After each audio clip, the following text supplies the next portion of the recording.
Hey, welcome to Stories and Strategies. This week, we want to feature an episode published a few weeks ago by the Woman Up with the Sister Brand podcast. Now, this is a podcast featuring real-life sisters Lana Milner and Laura Thompson. This is an episode they did about macro versus micro influencers. We produced it here at Stories and Strategies, and when I heard it, I thought, that's a great topic. We should have them on the show. And then I thought, why don't we just offer the whole episode to our audience? This is a growing trend in podcasting, actually. It's called a feed drop. So we're offering this as a bonus episode with a regular Stories and Strategies episode provided again next week on our regular cadence. We want to know what you think of this idea. If the episode you're about to hear is good, relevant to you, should we do feed drops from time to time, maybe every 3 months or so, always as a bonus episode? In the show notes, you'll see a link to a survey. You can let us know what you think anonymously. Thanks for listening to Stories and Strategies. Now here's that bonus episode, Woman Up with the Sister Brand. I'm going to sneeze. I know, I'm waiting for you. It's okay, go ahead. Go for it. No, sneeze. No, now I can't. I can't sneeze on the spot. Hello, people, and welcome to Woman Up with the Sister Brand. Okay, today we are talking about micro versus macro influencing.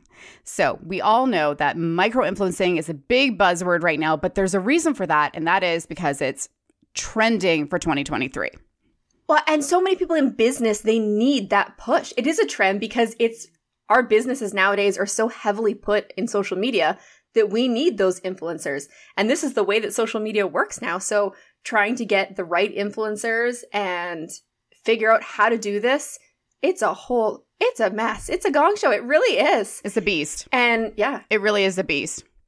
So today we're going to talk about, if you are a small business, how do you know which route to go? Do you look at the micro influencer or the macro influencer? We're going to talk about the differences between them. We're also going to talk about, if you're looking at their following count, is that a good indicator? Oh, because that is the biggest thing. People love that number. It's the biggest thing. And how do you choose an influencer if you're not going by their following count? So those are the things we are going to dive into today on... Today. Did you like that? Today on Woman Up.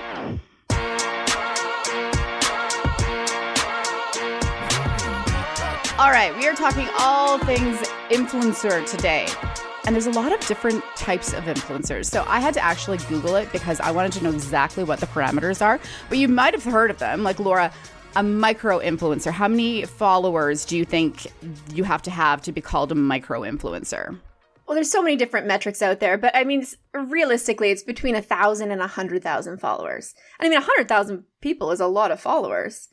Okay, well, it is, absolutely. So I looked up a scale, if you will, and the scale is that a micro is considered 500,000 to 10,000, and a mid-tier... 500 to 10,000, you mean? No, 5,000 to 10,000.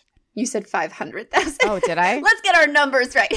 See, is that hard? So 5,000 to 10,000 followers would classify you as a micro influencer. Mid-tier would be 100,000 to 500,000. Macro being the much larger influencer, the 500K to 1 million. And then you're like mega status if you're 1 million plus. Justin Bieber's of the world. Right. And it's all according to your followers, typically on Instagram. Really, like, that's what you're looking at. I know. And this gets me heated up so much, Lana, because this follower number has so much weight nowadays. Mm-hmm. And I can't stand it because it's not realistic. Half of the people out there with these massive accounts, those aren't real followers following them. So many people have... Right. Or they start... Yeah, they've paid for them, or you know what? They're not actually engaged people following them. And yet all of a sudden... Yeah, or they had their accounts so long ago that they've built it since the dawn of Instagram. Yeah, and that's not to say that there aren't accounts with completely loyal, true number following. I know that there are many, many, many of those. But so many of them are not. They're bots, right? And yeah, we call it spot a bot. Spot a bot a mile away. Spot a bot. Lana and I have a sixth sense for spotting bots. And what is our go-to? Like when we think that maybe an account isn't as authentic as they probably should be, what's our number one thing that we look for? You always go to their reels right away. Because, and I know that reels right now in the Instagram algorithm have really dropped on views. Oh, don't get me started. And we get that. But if you have an account with hundreds of thousands of followers, or even, let's call it 60, 80,000 followers, and they're getting no views on their reels, that means that they do not have an authentic engagement. And so then you can go into their followers right away and you can spot those bots. They usually have the numbers, the underscores. If you go to their accounts, they have 17 pictures of the same guy standing next to the same car, and usually from overseas as well. Yeah, and also they're almost always private. And so you can see them so quickly and you'll know right away. But we see this all the time with businesses, especially we work primarily with women in business. And what we see is these beautiful, amazing companies collaborating with mostly bot-driven influencers. And what's that going to do to your ROI? Well, and what they must have paid. Because if you follow the metrics for, how you're classified as a mid-tier or a macro or a micro, that comes with dollar signs, right? The more followers you have, the more it costs. It blows my mind, Lana. Like, I mean, we've been down this road. We've talked and seen and worked with people who are dealing with influencers, and some of the costs that are associated with doing an Instagram story is mind-blowing. Yeah. Like 45 seconds, not even 45 seconds, a 30-second, 15-second plug on their story is going to cost you upwards of $20,000, $30,000 US. Right. It's insanity. And that is why micro-influencing is trending the way it is. Because if you are going with a mid to macro to mega influencer, you're putting all your eggs in one basket. And when you do that, the authenticity factor goes down quite a bit because you've got this huge celebrity or somebody with that status hawking your goods. And even if they're somewhat aligned or aligned completely, it's not always feeling authentic when it's coming from those larger accounts because they're getting paid a lot of money to do it. Yeah. So enter the micro-influencer. It's all about the micro-influencer.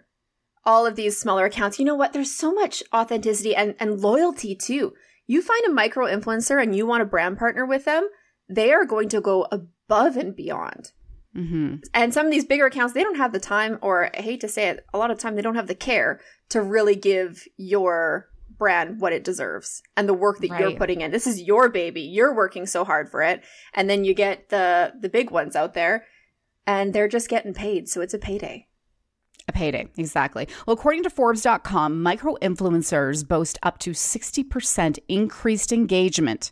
That's huge. And that in turn lends to a 20% higher conversion rate than that of the typical macro influencers. So that's a huge difference when you're putting your marketing dollars down. And especially if you can spread it out to a few influencers that are more aligned with, your niche, that's where the magic happens. Yeah. You know what? These smaller accounts, they're so driven by their own business, what they want to succeed too. And so it's a partnership. They're like brand partnerships with a smaller business are going to be successful on both sides. And these big accounts, they don't need a bigger following. They're not looking to grow from your following. So these micro influencers, you get it from both sides and it's way better return on investment. So speaking of return on investment, how do you know where to spend your money, how much to spend if somebody's asking you for $20,000, which they likely wouldn't if they were a micro influencer, but let's say even $10,000 for a post. How do you know if you're going to get your return on investment? Well, there's a lot of new tools out there, and you'll see them moving forward into 2023 as one of those trending apps is the ROI calculator for influencers. We've even purchased it before. It does add a new dimension to figuring out who to go with and how much money to spend. And I believe that there's such value in this because as even micro influencers, whoever you are, your content creation takes time and it takes hard work and it takes effort, and trying to make a brand collaboration that not only gives back to the company that's hiring you, but also lends to your audience and your feed.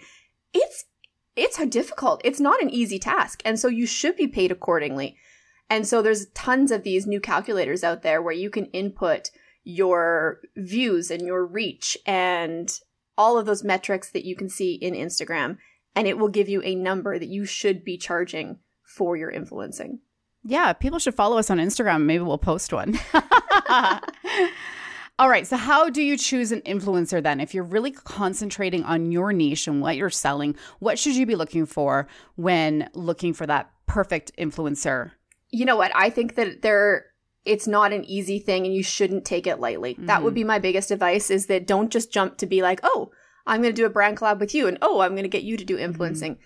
Because it has to be so aligned, and your target audiences have to be aligned. It can't be someone that you just really, really like. Yeah. And also, I think another big mistake is that you see somebody else on something else that's big. Like, let's say you have a local influencer who is just featured on the news or just featured by another big influencer. And you're like, wow, if she's getting traction, we should go with her. Mm-hmm. And I mean, there might be a small percentage of times where that's beneficial, but for the most part, let them do their lane. I think you really have to dig deep and see where what you're selling, your brand, what you're selling is aligned with somebody, and how much they're showing up authentically. Are they posting a lot of other collabs too? That's a big red flag right away, because we see that a lot. There is nothing worse. Oh gosh. And we've known so many people that have invested tons of money and time into influencer collabs, and you feel like you've made a connection with this person and you feel like this is going to be amazing. And they roll out and you have a great collab, and 2 days later, they've got a collab with somebody else that trumps yours, and you are dead in the water now. Right. Or they're very, very similar in product. So that right there is where the authenticity factor tends to wane. And you need to make sure that's in your contract. You need a non-compete. You need a contract, absolutely. And you need to make sure that that's in there, and that it says very clearly that a similar collab cannot be done within certain parameters that you choose. Yeah, and if you're looking for a contract, you can easily get one on Google. They're everywhere now. Go online, make sure you do get that in writing. It's so important. And if your influencer wants to give you a contract, that's fine too, but just make sure you go through it with a fine-tooth comb. Yeah. And there are a lot of amazing influencers out there.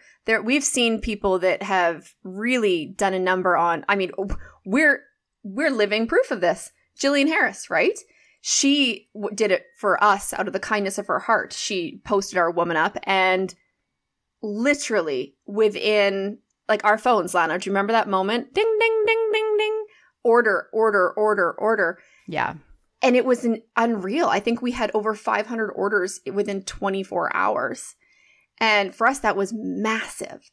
And she is one of the ones that is very true and authentic, and what you see is what you get. But you can also tell that from having seen her do this for years. Mm-hmm. So she's one of the big ones. If you're going to go big, right?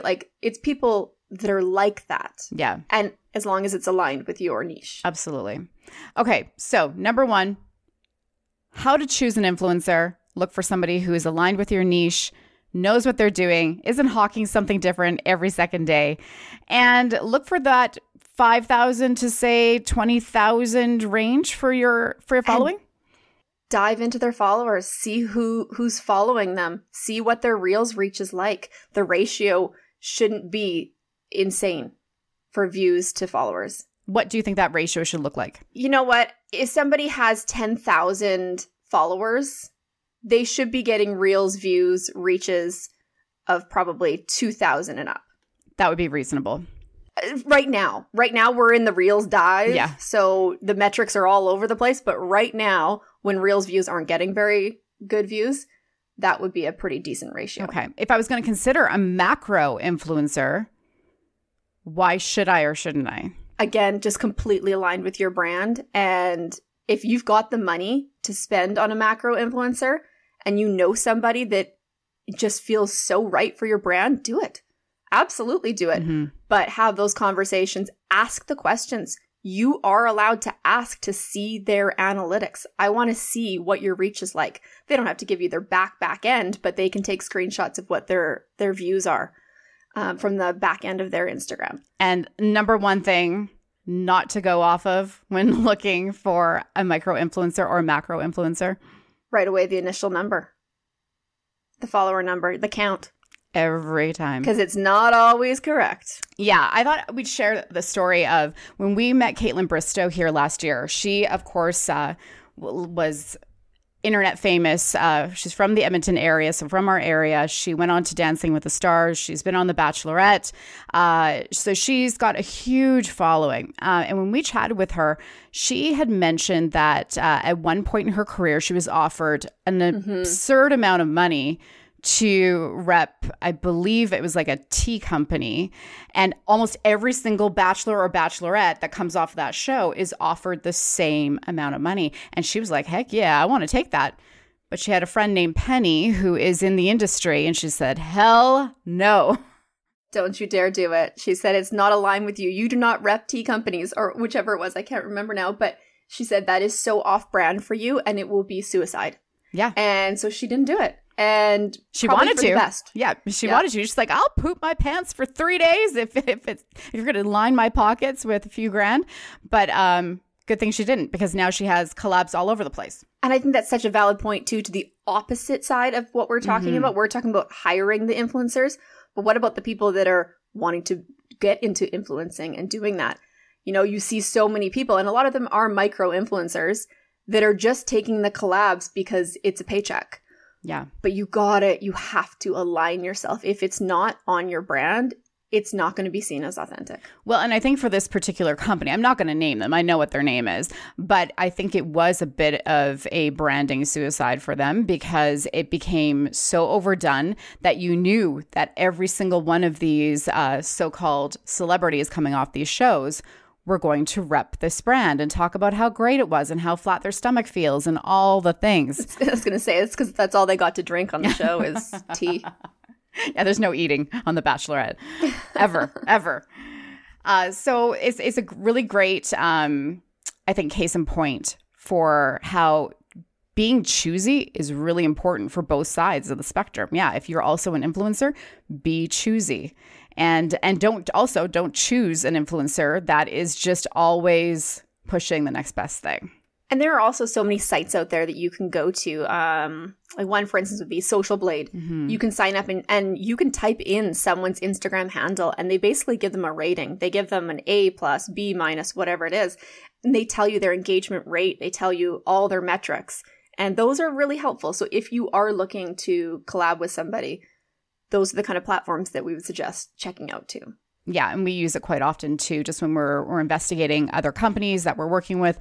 So it is a really, really helpful tool. So I think the bottom line is that micro-influencing is you're going to serve more of a niche. You're also going to have a lower cost for a higher ROI. Mm-hmm. And that's why you're going to see a lot more of it in the year to come. All right, that's a wrap for today. Thank you very much for listening to the Woman Up podcast. We love all things branding, all things social media influencing. If you have any questions, hit us up, send us a DM. We're always here to listen. Thank you to Doug with Stories and Strategies, our podfather, for always putting this together, and he's making us sound good. Right, Lana? Always makes us sound good. And thank you to you, our listener. And you know what? We're the sister brand. We love helping women in business level up. So give us a follow on social media and stay tuned for the next show.